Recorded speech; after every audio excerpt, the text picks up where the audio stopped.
¿Qué sucede en el país? Tendencias del acontecer nacional en Análisis Situacional. Hace unos días, la vicepresidenta ejecutiva de Venezuela, Delcy Rodríguez, informó que desde el año 2015 el país ha dejado de percibir más de 29.000 millones de dólares cada año solo por concepto de ingresos petroleros, como consecuencia de más de 930 medidas coercitivas aplicadas por Estados Unidos. Desde el año 2015, el total de pérdidas ha sido de más de 232.000 millones de dólares, lo que representó en su momento el 99% del total de nuestras entradas en divisas. La vicepresidenta demostró que este bloqueo contra la industria petrolera nacional ha ocasionado incalculables daños materiales y dolorosas pérdidas humanas, así como también graves estragos en nuestra infraestructura y los servicios públicos, en detrimento de nuestro proceso de desarrollo. En conclusión, las medidas contra Venezuela han tenido el mismo efecto destructivo de un bombardeo militar. Según Interlaces, 89% de los venezolanos rechaza las sanciones. Nuestro país es víctima de un despiadado y criminal plan de guerra. No se trata solo de las incontables injerencias en nuestros asuntos internos, sino de verdaderos ataques a nuestra soberanía, como por ejemplo la ocupación de nuestra embajada, el embargo de nuestros recursos, la confiscación del oro o el respaldo a la subversión para derrocar al gobierno legítimo. Por parte de Venezuela, nunca ha habido agresión alguna contra ningún otro país. Nunca aceptaríamos la instalación de bases militares que amenacen la seguridad de los Estados Unidos. Somos una fuente segura y confiable de energía y otros recursos minerales para el mundo. Tampoco formamos parte de ningún bloque geopolítico, solo el que nos corresponde como continente latinoamericano no alineado. No ha habido expropiaciones ilegales de capitales extranjeros. Somos un país promotor de la paz y el respeto internacional. No somos una amenaza. Los venezolanos estamos a favor del diálogo y las negociaciones. En Venezuela no existe inestabilidad social ni conflicto interno. No está en peligro la democracia. Hay consensos amplios sobre los temas fundamentales. Se acabó la polarización violenta que nos dividió. La subversión fue derrotada. El verdadero conflicto entre Estados Unidos y Venezuela es geopolítico. Por tanto, involucra y compromete a toda la nación y a todos los venezolanos. Para conversar sobre estos temas, invité a William Castillo, viceministro de Políticas Antibloqueo del Ministerio de Finanzas. Bienvenidos a Análisis Situacional. Recuerde, no basta con estar informado, hace falta análisis situacional. Hoy nos acompaña William Castillo, viceministro para Políticas Antibloqueo del Ministerio de Finanzas. William Castillo es comunicador social con posgrado en Comunicación Política. Fue viceministro de Comunicación Internacional de la Cancillería venezolana y director de Conatel. También fue presidente de BTV, de Venezolana de Televisión, y viceministro de Estrategia Comunicacional en el Ministerio de Información y Comunicación. Bienvenido, William. Hola, Oscar. Muchas Muy gracias grato por la tenerte invitación. por acá. Siempre es un placer. Mucho trabajo, me imagino. Bastante. Sí. Oye, uno observa como dos dinámicas que avanzan en paralelo. Por un lado se apuesta al diálogo, por parte de los Estados Unidos se apuesta al diálogo, se anuncia flexibilización de las medidas coercitivas unilaterales contra Venezuela, se convoca a un extraordinario evento en Bogotá para analizar el caso venezolano, donde se promueve la conciliación, los consensos, el respeto y la soberanía. Pero en paralelo, casi al día siguiente, se toman medidas más radicales que acentúan las sanciones y el bloqueo contra Venezuela. ¿Cómo entender estas dos dinámicas? Sí. Es complejo entender. Y quiero añadir, y el Washington Post, en un editorial reciente, habla de que la Casa Blanca intenta endulzar, engatusar al gobierno venezolano. Sí. Fíjate, es complejo entenderlo para un ciudadano, incluso para los que estamos en esta dinámica de la política, de las políticas públicas y que alguna información tenemos sobre estos procesos. Pero fíjate, primero ubicar unas cosas. El 20 y tanto de abril se produce la conferencia de Bogotá, una iniciativa del presidente Petro, respaldada por el presidente Maduro, es decir, avalada. El presidente Petro vino a Venezuela, ha venido en varias ocasiones y le sugirió, de alguna manera le pidió el permiso pues, a Venezuela para promover este diálogo, de manera muy respetuosa. Y Venezuela, bueno, lo aceptó. Y a poco más de una semana, el 1 de mayo, Estados Unidos emite la licencia 42, una licencia que autoriza a la llamada Asamblea Nacional del 2015, una entidad que ya no existe, cuyo periodo venció, la autoriza a disponer los bienes y deudas de la República, es decir, a negociar con los acreedores de Venezuela el remate judicial de, por ejemplo, Citgo u otros activos de Venezuela. Esa es una.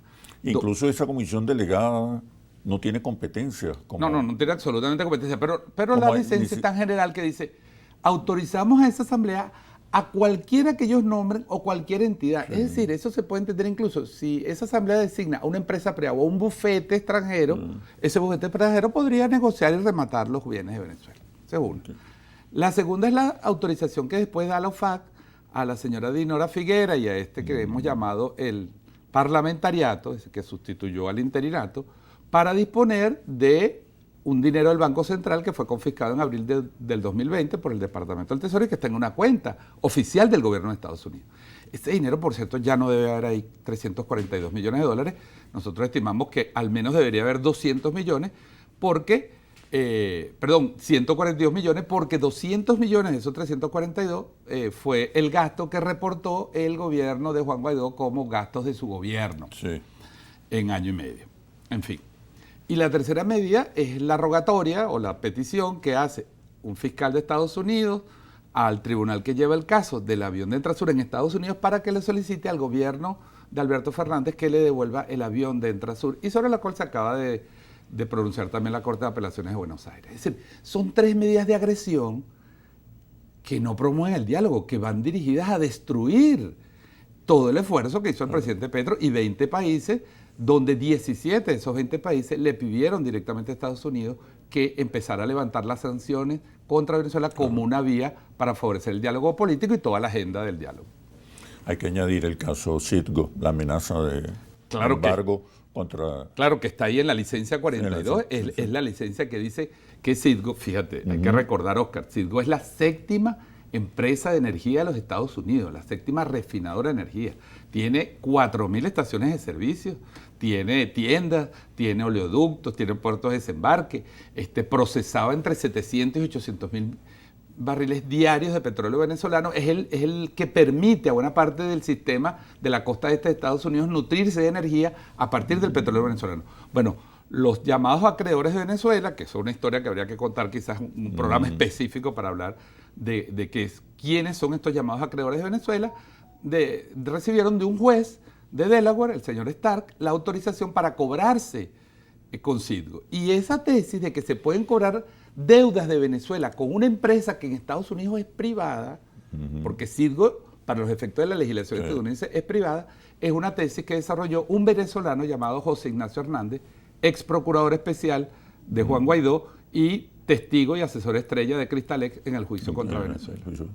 Ahora, volvamos a esas dinámicas que parecen contradictorias. ¿Qué estrategia hay, si es que la hay?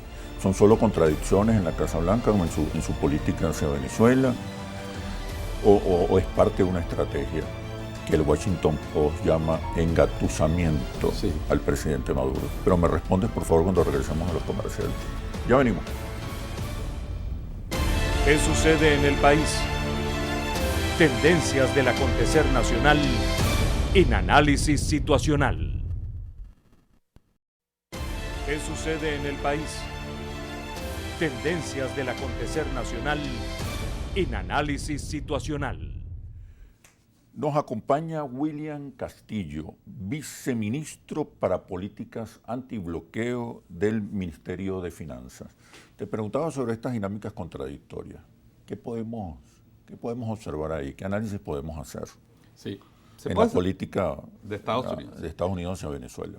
Es evidentemente una política contradictoria en sí misma que uno se la puede atribuir a varios factores, dependiendo del tipo de análisis que haga, ¿no? Históricamente se ha hablado, por ejemplo, de las contradicciones que hay en la política exterior de Estados Unidos producto de las pugnas burocráticas de los distintos departamentos. Eso se vio muy claramente en la guerra de Vietnam, por ejemplo, en el enfrentamiento entre la Armada y el departamento y la división de guardacostas de Estados Unidos, porque los guardacostas tenían lanchas más rápidas y más ágiles para atravesar los caños de Vietnam y recibieron el dinero que debería ser para el ejército. Pero, digamos, puede haber una pugna burocrática ahí, porque como informó al país la vicepresidenta Delcy Rodríguez hace unos días, el 7 de abril, 20 días antes del diálogo de México, el Departamento de Justicia de los Estados Unidos envía una carta al juez y le dice que Estados Unidos no se opondrá al remate judicial de Citgo. Y es lo que hace que el juez presione a los FARC y entonces sale la licencia 42. Eso es una. Lo otro es la tesis del Washington Post. Estados Unidos sigue jugando al engaño. Te prometo algo que no voy a cumplir. Es lo usual, ¿no? Históricamente. Es lo usual históricamente. Yo creo que esa política está agotada. Si Biden y el señor Blinken creen eso, bueno, están totalmente equivocados. Ya no existe, no engañan a nadie en el mundo. Lo otro es que Estados Unidos, y esto es una tesis que he escuchado a algunos analistas venezolanos y fuera de Venezuela, dicen, bueno, Estados Unidos puede estar leyendo de que puede estar postergando el diálogo, es decir, postergando el levantamiento de sanciones, que solo se podrá avanzar en todo el diálogo integralmente, como ha dicho el presidente. Si hay acciones concretas, por ejemplo, los 3.000 billones del acuerdo social, o levantamiento directo de sanciones contra PDVSA y contra la deuda, o Estados Unidos puede estar pensando, bueno, falta un año y poco más para una elección, yo puedo mantener esto, estirar esta cuerda, diciendo que voy a levantar sanciones, presionando por un diálogo político. Apretar, aflojar.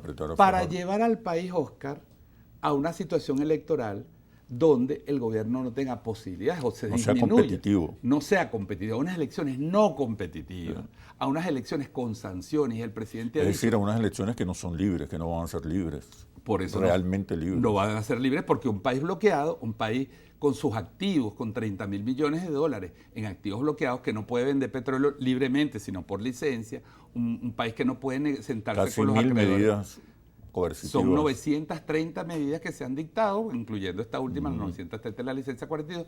Entonces, para cerrar la idea, entonces, Estados Unidos pareciera que no quiere en Venezuela una negociación, sino quiere nuevamente una rendición. No quiere que haya unas elecciones en condiciones para que todos podamos competir. Venezuela no puede ir a un proceso donde su economía está destruida, donde no hay presupuesto público para subir el salario, como es la voluntad del presidente, y hace un gran esfuerzo con los pocos recursos que están llegando, porque Estados Unidos no termina de levantar las sanciones y cree que presionando y utilizando estos señores como Guaidó, Leopoldo López, haciendo lobby en Estados Unidos, para que se mantengan las sanciones y lleguemos a unas elecciones donde el país sigue en esta situación de crisis económica. ¿En qué situación está el caso de Citgo? Mira, en este momento. Citgo está en una situación complicada desde el punto de vista, digamos, por la decisión del juez Starr. Recuerda que esta decisión es del año 2018 y el juez ha seguido avanzando. El año pasado dijo que él iba a preparar la subasta de Citgo independientemente de lo que dijera el gobierno de Estados Unidos y que la tenía lista para cuando recibiera una autorización. Bueno, esa autorización la primera acaba de recibir. Ahora la OFAC dice, y esto lo comentaba la vicepresidenta en su declaración al país, que ahora la FAC trata como de lavarse las manos, diciendo que es que lo que pasa es que ahí hay un sistema judicial de independencia, de poderes, cuando sabemos que los miembros de la Corte Suprema los nombra el presidente de Estados Unidos. Pero en fin, obviamente es el país, es una política contradictoria, es una política que ha puesto en riesgo el principal activo de Venezuela. Citgo está valorado, fíjate, Oscar, en el año 2020 decía Bolton que Citgo costaba 8.000 millones de dólares. Hoy la valoración que se hace de Citgo, sobre todo después del conflicto entre Rusia y Ucrania, es que Citgo vale más de 13.000 millones de dólares. Es una empresa que le puede producir al país entre 1.000 y 1.500 millones de dólares anuales en beneficios para ser invertidos en Venezuela y que no se lo está entregando desde que está bloqueada por Estados Unidos. Entonces, la situación es una situación desde el punto de vista judicial delicada, desde el punto de vista político ahora enredada por la decisión de los FARC, porque esto está sin duda vinculada a las posibilidades de avance del diálogo en Venezuela, que nunca se van a romper, porque el diálogo, a pesar de todo, nunca hay que romperlo, creo que el presidente lo ha dicho abiertamente, pero que le pone una traba al proceso de normalización en Venezuela, tanto política como económica, por estas acciones confiscatorias contra Venezuela. Entonces es una situación, bueno, Venezuela, como ha dicho la vicepresidenta, el presidente se va a defender con todos los instrumentos jurídicos multilaterales a su alcance, con el derecho público internacional, pero ciertamente es muy grave la decisión que con el aval del G4 acaba de tomar Estados Unidos. Eso te iba a preguntar, ¿cuál es la responsabilidad del G4? ¿Cuál es la responsabilidad de la oposición radical? Bueno, la primera responsabilidad es histórica y el pueblo lo sabe. Ellos solicitaron las sanciones. Ellos apostaron, esa política está consensuada entre Estados Unidos, claro, que es realmente el arquitecto de la agresión económica contra Venezuela, con el apoyo político de sus operadores de Venezuela.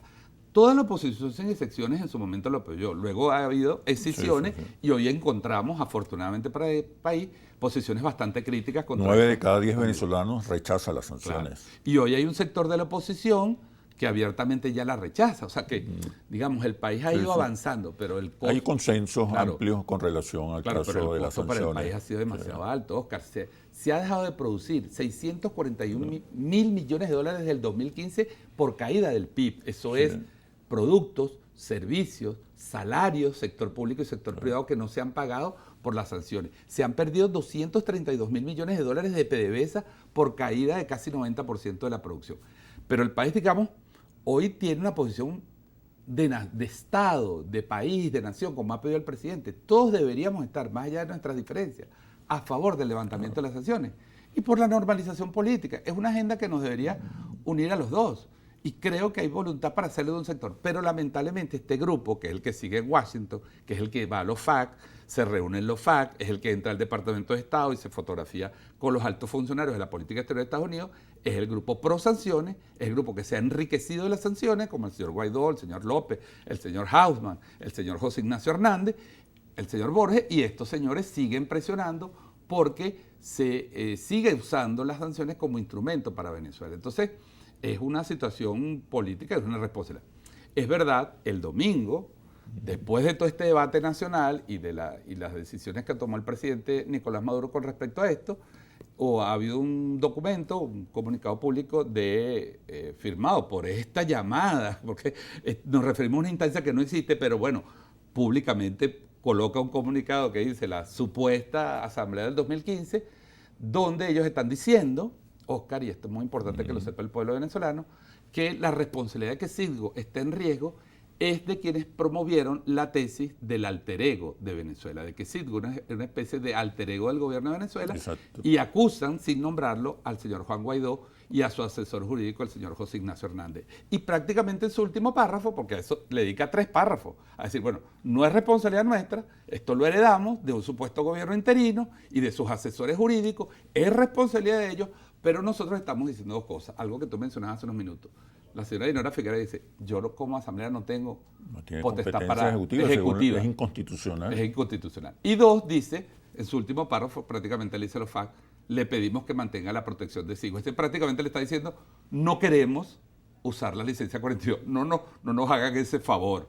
Porque yo creo que hay un sector de la oposición que dice que esto es un golpe dentro de la oposición y al diálogo. Esos son los sectores que no quieren elecciones, son los sectores de afuera que no van a ser candidatos, que quieren sabotear a los que aquí quieren buscar sus votos legalmente y quieren, por supuesto, sabotear. ¿Tú crees que se mantiene esa estrategia? Es una estrategia hoy minoritaria, la estrategia insurreccional, para llamarla de alguna manera. Es minoritaria, pero sigue haciendo el país, de hecho, estamos en presencia del fin de la polarización que conocimos. Hoy hay amplios consensos en la sociedad venezolana con relación a estos casos como las sanciones de Estados Unidos, pero también con respecto a la visión económica, al modelo económico, a la necesidad de conciliación. ¿Por qué insistir en una estrategia fracasada? Pero me respondes, por favor, cuando regresemos de los comerciales. Ya venimos.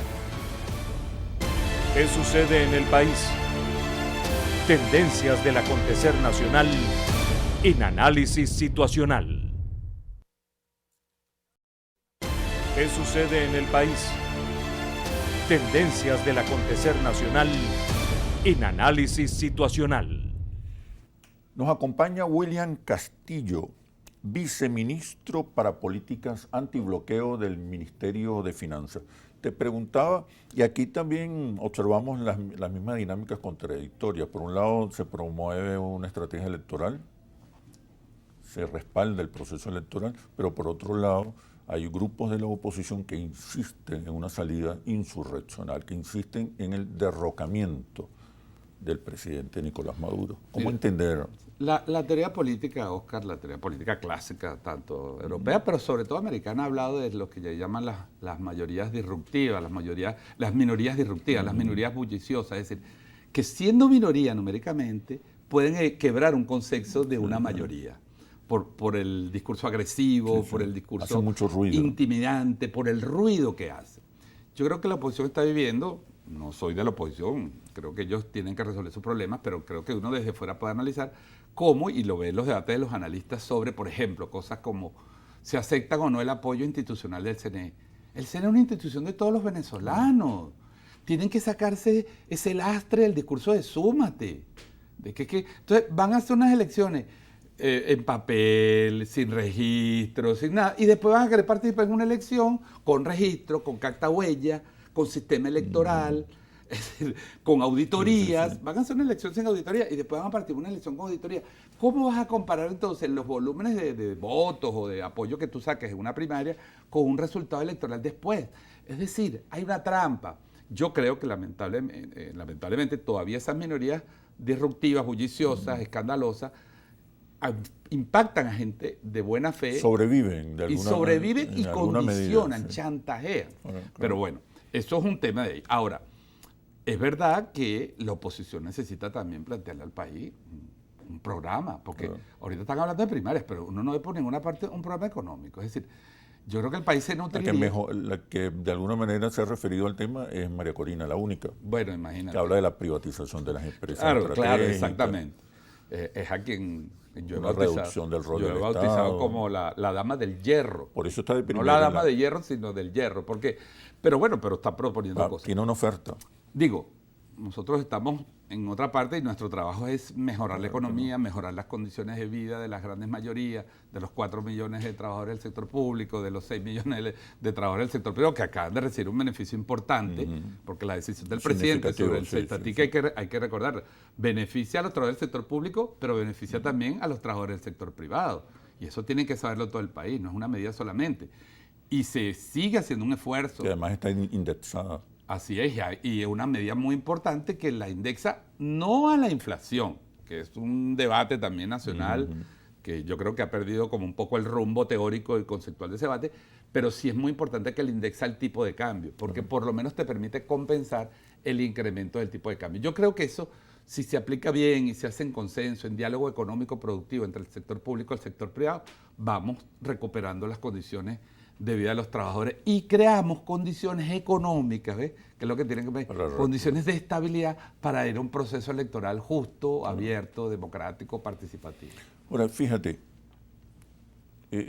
también observo ciertas contradicciones. Por ejemplo, los documentos que se han suscrito en eventos como el Diálogo en México, el reciente evento en Bogotá, donde se convocó a alrededor de 20 países para analizar el caso venezolano, y otros acuerdos, hablan de la necesidad de que Venezuela convoque elecciones libres, como si aquí no hubiese habido elecciones libres. Las elecciones del 2021 fueron elecciones absolutamente libres, competitivas para todos los actores. La oposición obtuvo avances significativos. O sea, cuando se suscriben esos documentos, de alguna manera se está aceptando que en Venezuela no hay democracia y se está escondiendo la verdad verdadera del conflicto, que es un conflicto geopolítico entre Estados Unidos y Venezuela, entre dos estados. Sí, tienes razón. Yo lo que puedo agregar a esa percepción o ese análisis es que buena parte de la llamada comunidad internacional, que tú sabes que es un término que está hoy en discusión porque estamos en un mundo pluripolar y no podemos seguir llamando a 30 naciones de Europa y 2 naciones de este lado del continente el mundo, la comunidad internacional. La comunidad internacional son los países de Asia, son los países de África, son los países de América Latina. Esa es la comunidad internacional. Yo creo que en la mayoría de la comunidad internacional hay una comprensión del proceso venezolano porque 30 naciones, 29 además de Venezuela, también sufren medidas coercitivas unilaterales. Entonces, eso lo entiende clarito. El Sudán lo entiende clarito. Argelia lo entiende clarito. Rusia, China lo entiende clarito. Es decir, entienden porque Siria, Irán, Nicaragua, Cuba, porque están sufriendo lo mismo. Es decir, medidas unilaterales. Esos 30 países, Oscar, constituyen el 28% de la población del mundo y el 72% del territorio del mundo. Es decir, es un problema del mundo. Luego están los países que se benefician o que buscan imponer sus criterios políticos, como la Unión Europea y la Alianza Atlántica, Reino Unido, Estados Unidos, para seguir su control del mundo. Entonces, bueno, esos son los países sancionadores, no hay más países sancionadores que ellos. Tú no vas a encontrar a un país de África sancionando a otro país de América Latina. Tú consigues a la Unión Europea sancionando a Venezuela, o sancionando a países africanos, sancionando a Rusia, o a Estados Unidos sancionando a 30 naciones. Tú no consigues ningún otro país. Rusia y China han respondido con contrasanciones. Pero, exitosamente, además. Claro, porque son economías que tienen ese poder, pero Venezuela no tiene el poder para sancionar a nadie, ni debe hacerlo. Entonces, creo que primero hay una percepción equivocada sobre la situación de Venezuela que se va a ir despejando en la medida en que la situación en Venezuela, tanto económica, que viene mejorando, como política se vaya normalizando. Pero termino con esto. No solo ha habido elecciones libres en Venezuela, Oscar. La elección de la constituyente en el 2017 no solo fue libre, fue liberadora, porque nos liberó de las guarimbas y de la violencia.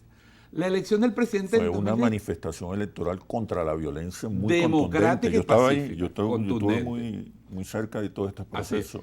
La elección del presidente, la reelección del presidente Maduro en el 2018, fue libre, porque fue solicitada hasta por los opositores en República Dominicana, que después les prohibieron firmar, esa es otra historia. Y luego hemos tenido elecciones de alcalde, de gobernadores y de Asamblea Nacional. Es decir, elecciones libres ha habido. Nosotros los venezolanos, y creo que los venezolanos de oposición también, que son sensatos, saben que son elecciones libres. Pueden tener críticas a elementos del sistema que no les gusta, etcétera, pero saben que no ha habido fraude, que han sido participativas y que han sido competitivas.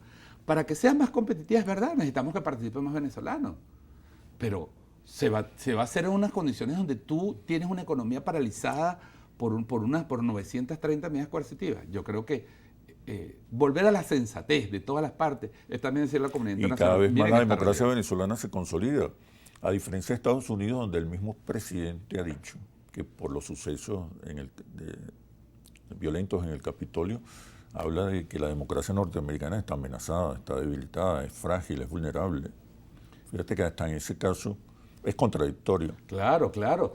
Es que hay un debate mundial. Y Venezuela no se ha metido en ese problema. Ahora, lo que sí es verdad es que Venezuela fue criminalizada. Nuestra democracia, nuestro sistema político, nuestro sistema electoral ha sido criminalizado hasta la saciedad por los medios de comunicación, las redes sociales, campañas de destrucción moral. Una de las venezolanas más notables de estos últimos años, Tibisay Lucena, lamentablemente fallecida hace unos días, fue víctima, una enferma de esos ataques de odio, de agresión contra su familia, contra su integridad física, porque dirigió un sistema electoral que nunca se ha podido probar que haya sido competitivo. Es absolutamente limpio y transparente. Pero bueno, son cosas que tenemos que superar los venezolanos.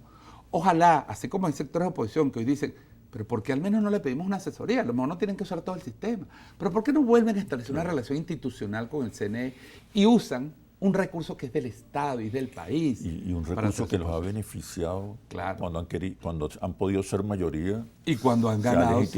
Gracias al Consejo Nacional. Bueno, gracias a esa victoria legítima siguen diciendo todavía que son un poder legítimo. Mira, tú diriges también el Observatorio Antibloqueo, ¿no? Correcto. En tu opinión, ¿cuáles son las medidas más graves, más criminales que ha tomado Estados Unidos contra Venezuela? Pero ¿en qué medida o de qué manera afectan al venezolano de a pie, al venezolano de la calle, a las familias, al barrio? ¿De qué manera los afecta directamente? Pero me respondes cuando regresemos a los comerciales. Ya venimos. ¿Qué sucede en el país? Tendencias del acontecer nacional en análisis situacional. ¿Qué sucede en el país? Tendencias del acontecer nacional en Análisis Situacional. Nos acompaña William Castillo, viceministro para Políticas Antibloqueo del Ministerio de Finanzas. Te preguntaba, dado que presides el Observatorio Antibloqueo, bueno, y además el viceministerio, ¿cuáles son las sanciones tú crees más terribles, más graves que ha tomado Estados Unidos contra Venezuela y las que más impacto han tenido sobre la población? Incluso si tienes ejemplos concretos de cómo eso afecta al ciudadano común. Te respondo con 2 o 3 ejemplos concretos, porque la gente entienda mejor, porque el discurso teórico a veces y jurídico es complejo. Mira, el bloqueo de Citgo, por ejemplo, el primer impacto del bloqueo a Citgo 2019 fue que en Citgo existe una fundación, se llama la Fundación Simón Bolívar, tenía un conjunto de recursos dedicados a pagar operaciones en el extranjero, como por ejemplo trasplante de médula o trasplante de hígado de pacientes venezolanos, totalmente gratuito. Bueno, ese programa fue el primer programa que paralizó la oposición cuando tomó control de Citgo, porque eran recursos líquidos. Bueno, ¿tú sabes cuántos niños han muerto por eso? 52, que estaban en lista de sin recursos, sin esos recursos. Claro que operaron. Ese programa sostenía también eso. Eso es un ejemplo.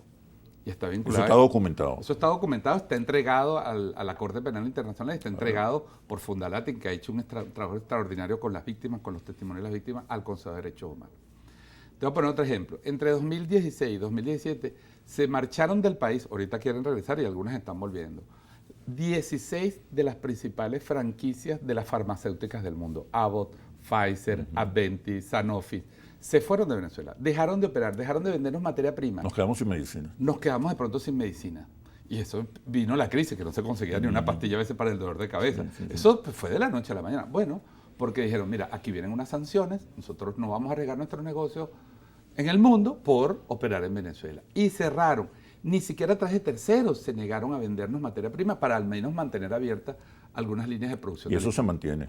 Eso ha ido bajando. Es verdad que Venezuela ahí ha recibido el apoyo de Rusia, de China, de la India, empresas que están proveyendo, de Irán. Pero esas transnacionales en particular siguen fuera de... Algunas están volviendo y están como en esta onda que vemos de reconsiderar sus posiciones. O engatusamiento. Pero ciertamente todavía pesa la amenaza. Porque como las sanciones están vigentes, siempre los abogados de una empresa te van a decir... Es muy cauteloso. Así es. Entonces la cosa no avanza con la velocidad que debe haber. Y lo mismo sucedió con las líneas aéreas. Pero te pongo otro ejemplo.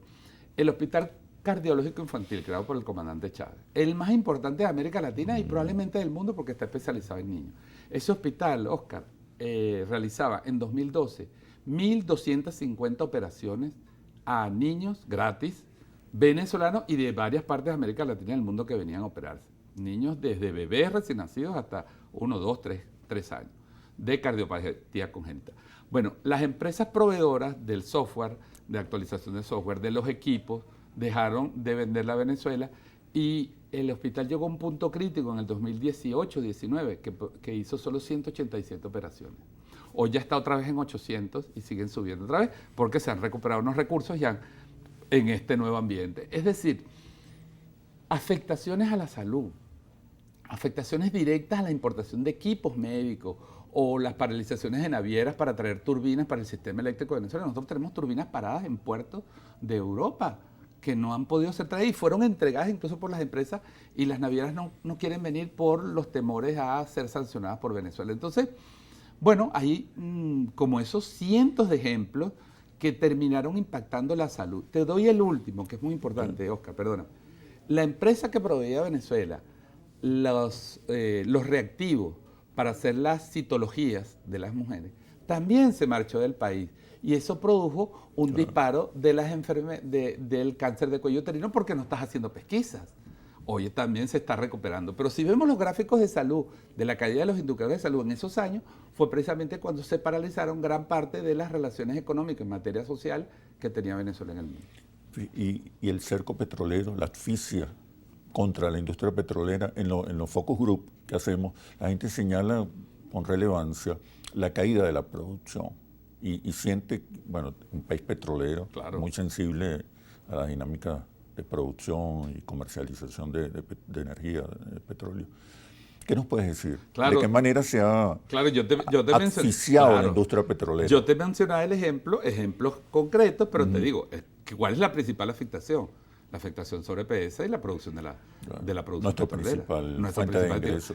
¿Cómo se va a reflejar eso? En la caída del ingreso público.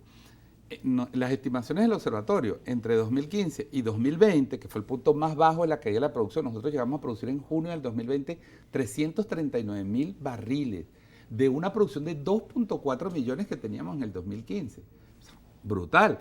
Eso produjo una caída de ingresos de 99% hasta 2020. 99%. Es decir, 99 de cada 100 divisas de euros o dólares, como lo quieras medir, que recibía el país, se perdieron. Hemos recuperado una parte de la producción, hemos recuperado algunas exportaciones y vemos cómo el ingreso del país creció a 1.700 millones en 2021 y casi 5.000 millones el año pasado. 5.000 millones es 10%. Es decir, hoy es que el país se está recuperando. Apenas estamos recibiendo el año pasado 10% de lo que recibimos en 2014. Es una cosa que no tiene parangón. Pero el impacto es sobre el ingreso, sobre los servicios principal públicos, ingreso, mantenimiento de servicios públicos, caída, deterioro de los servicios de agua, salud, inversiones públicas y, por supuesto, ingreso familiar, pago de salario. ¿Cómo se ejecuta esta medida contra la industria petrolera? ¿De qué manera se afecta? Pero me respondes cuando regresemos a los comerciales. Ya venimos. ¿Qué sucede en el país? Tendencias del acontecer nacional en Análisis Situacional. ¿Qué sucede en el país? Tendencias del acontecer nacional en Análisis Situacional. Nos acompaña William Castillo, viceministro de Políticas Antibloqueo del Ministerio de Finanzas. Te preguntaba sobre la industria petrolera y las medidas coercitivas unilaterales. ¿De qué manera se afecta la industria petrolera? Bueno, ¿cuáles son las medidas? Bueno, fíjate, la primera más clara. De acuerdo a las sanciones, de Venezuela no puede salir un barril de petróleo que diga PDVSA, es decir, que sea propiedad de PDVSA. No podemos vender petróleo. No podemos vender petróleo. Formalmente. Podemos privatizarlo aquí, es decir, vendérselo a una privada, por eso es que China se puede llevar petróleo de Venezuela, ¿verdad? Porque sale aquí como petróleo chino, no como petróleo venezolano. ¿En qué afecta eso? Que PDVSA no puede comercializar directamente. Y el gran negocio petrolero es la comercialización, Oscar. Claro. Porque en el caso de Venezuela, que es un petróleo pesado, la producción es más costosa que, por ejemplo, en el Golfo Arábico o en Irán, por ejemplo. Entonces, no podemos vender. No podemos tampoco mover nuestros barcos. Hay 39 buques de PDVSA sancionados y 30 buques extranjeros. O sea, no pueden circular. No pueden circular, porque si los agarran pueden ser decomisados, detenidos o retenidos. Entonces es un problema. Pero PDVSA tampoco pueden invertir porque se quedó sin dinero, no puede recuperar pozos, pero tampoco cuando consiguen no les venden repuestos. Eso afecta a PDVSA y afecta a las empresas privadas del sector petrolero, incluyendo las empresas venezolanas. Es decir, por eso es que también el bloqueo, y hay que decirlo, ha afectado profundamente a la empresa privada venezolana. Oscar, en el observatorio hemos identificado al menos 8% de las medidas que tienen impacto directo sobre la producción privada en Venezuela, porque no pueden traer repuestos, porque les han cerrado contratos, porque les han bloqueado en algunos casos fondos.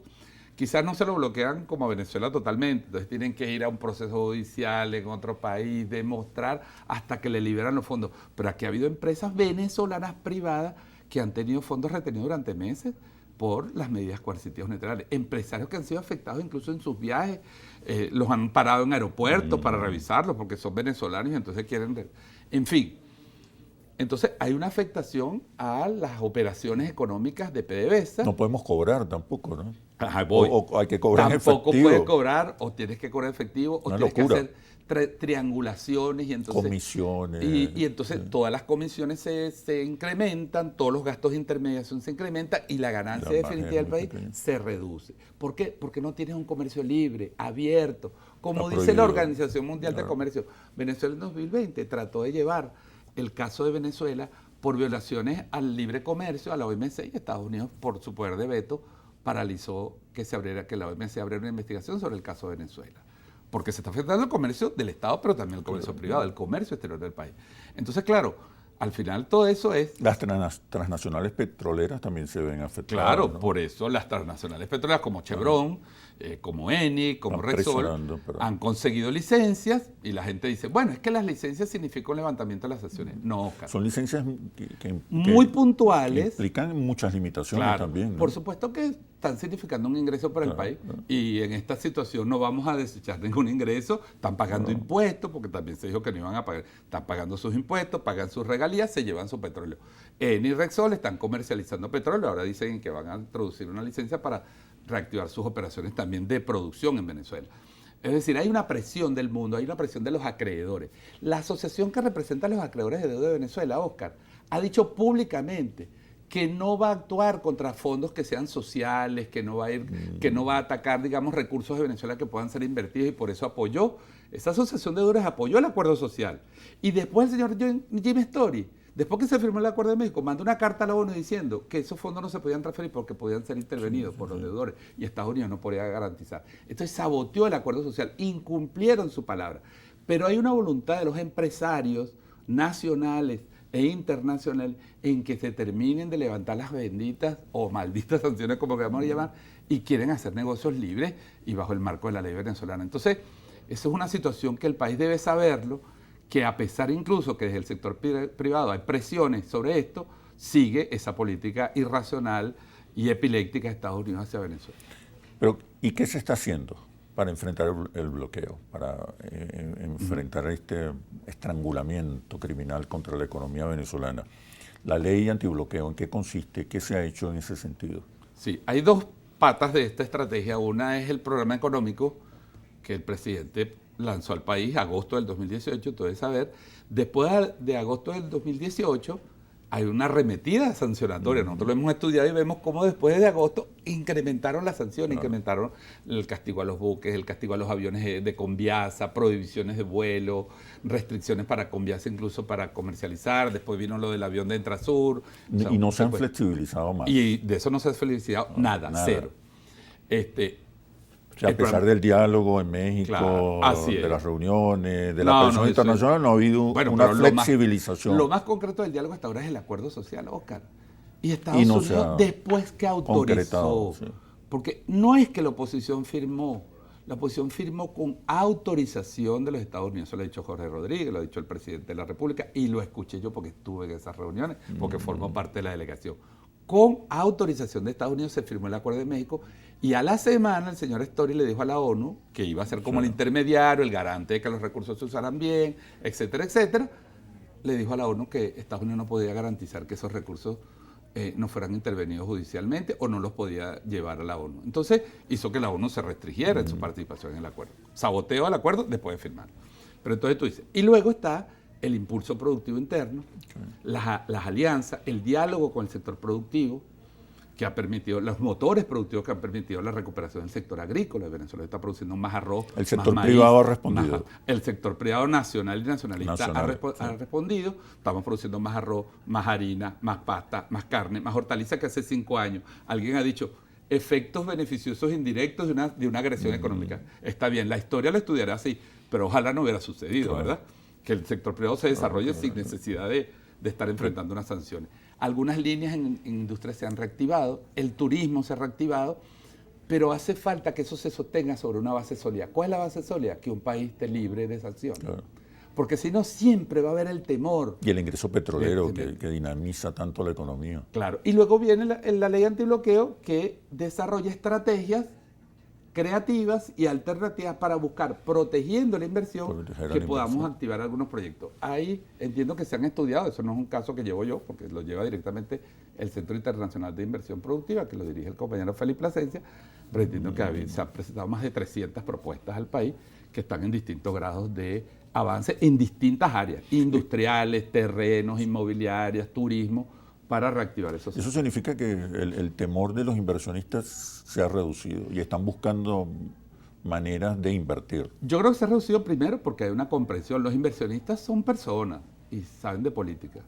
Saben que el plan para derrocar al gobierno fracasó. Bueno. Y saben que aquí va a haber Más bien, elecciones. yo creo que es mi impresión, que el sector privado ve ahora con más simpatías al chavismo que a la oposición. Bueno, no pudiera yo, tú sabes más de eso, no lo puedo decir, pero más que Bueno, he simpatía, tenido aquí yo creo muchos que dirigentes empresariales. yo creo que han pisado terrenos, han pisado la tierra, es decir, el rol del sector productivo es trabajar Claro. y de los políticos hacer política. Y obviamente también van a participar en política. Claro, Todo el claro, sector claro, privado claro. en todos los países participa en política. Y nosotros lo respetamos. Pero si tú estás produciendo, estás pagando impuestos, estás cumpliendo la ley de Venezuela y estás obteniendo un beneficio, ¿cuál es el problema? Entonces yo creo que hay una comprensión de que debemos poner la economía por delante de los intereses particulares de los sectores políticos, porque el principal beneficiario va a ser el país. Yo creo que si el país se beneficia, todos los políticos también se benefician. Bueno, William, muchísimas gracias por este análisis situacional. Espero que podamos seguir conversando en otra oportunidad. Muchas gracias, Oscar. Un Saludos placer. allá a todo el equipo. Gracias, muchas gracias. Nos vemos en un próximo análisis situacional por Globovisión. Periodismo libre, independiente, responsable y veraz. Hasta pronto.